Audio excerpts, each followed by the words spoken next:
جھوٹے مسیحا دجال۔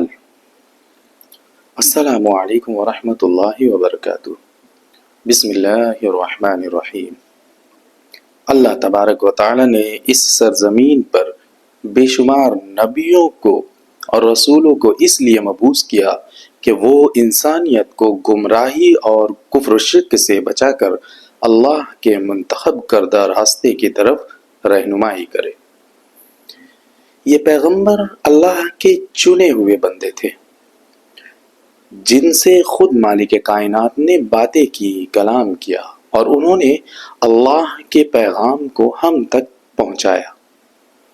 تمام پیغمبر انسانیت کی طرف ایک ہی دین کو لے کر آئے جسے کہتے ہیں اسلام، لیکن شیطان مردود نے اس مقدس دین کو بگاڑنے کے لیے بدعت اور خرافات کو اس میں داخل کرنے کی بھرپور کوشش کی اور طرح طرح کی فتنوں نے جنم لیا۔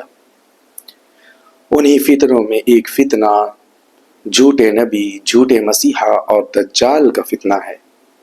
دجال کا تصور کوئی نیا تصور نہیں، بلکہ آدم علیہ نبینا علیہ الصلوۃ والسلام سے لے کر محمد صلی اللہ علیہ وسلم تک تمام پیغمبروں نے دجال کے فتنے سے اپنی اپنی امتوں کو خبردار کیا، اور دنیا کے کئی مذاہب، آسمانی کتابوں اور تہذیبوں میں جھوٹے مسیحا یا دجال کا تذکرہ ملتا ہے۔ مثلا ہندو مت میں کلی، عیسائیت میں انٹی کرسٹ، یہودیت میں شدید، اسلام میں مفید دجال، اور مختلف مذاہب میں مختلف ناموں کے ساتھ اس کذاب کا ذکر کیا گیا ہے۔ تاریخ میں فالسٹرافٹ بھی ہر زمانے میں سامنے آتے رہے اور یہ جھوٹا دعویٰ کیا کہ وہ اللہ کے پیغمبر ہیں جن پر وحی آتی ہے۔ انہوں نے اپنے حیلے بازیوں سے لوگوں کو دھوکے میں بھی ڈالا اور کئی لوگ ان کے دزل میں پھنس کر ان کے پیروکار بھی بن گئے۔ ریکارڈڈ ہستورے میں جھوٹا مسیحا ہونے کا دعویٰ کرنے والا سب سے پہلا شخص زرتشتی مذہب میں تعلق رکھتا تھا، جس کا نام بہرام چوبین تھا۔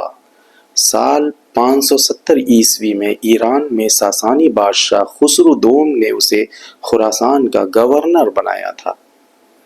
بہرام نے خسرو کے خلاف بغاوت کر کے زرتشتیوں کا مسیحا ہونے کا اعلان کر دیا۔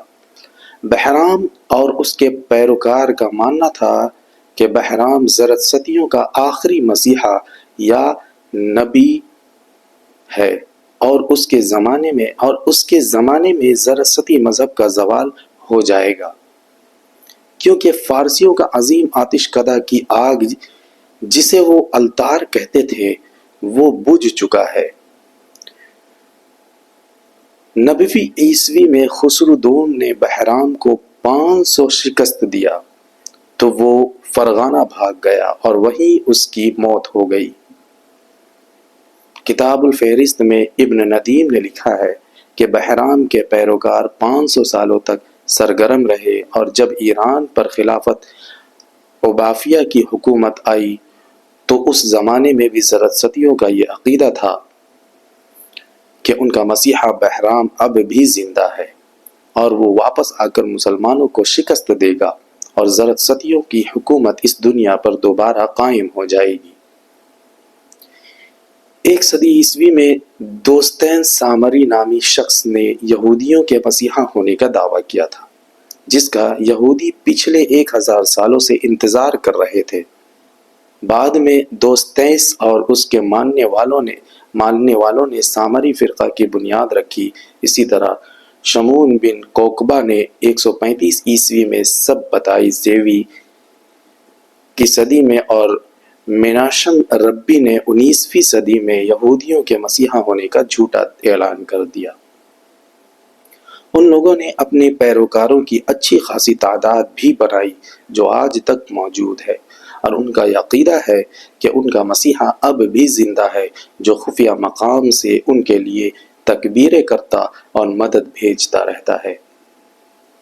عیسائیت میں جھوٹے مسیح کی ایک لمبی فہرست ہے، جیسا کہ انجیل کی کتابیں مٹی میں عیسیٰ علیہ السلام نے یہ پیشن گوئی کی تھی کہ میرے بعد بہت سارے جھوٹے مسیحا آئیں گے جو انسانیت کو گمراہ کریں گے، اور ان جھوٹے مسیحوں میں چند مشہور نام جان فتر دیوان یا وین بین پینڈ، لوئس ڈی جوائس، اپولو کون بولو اور ڈیوڈ کورج کا ہے۔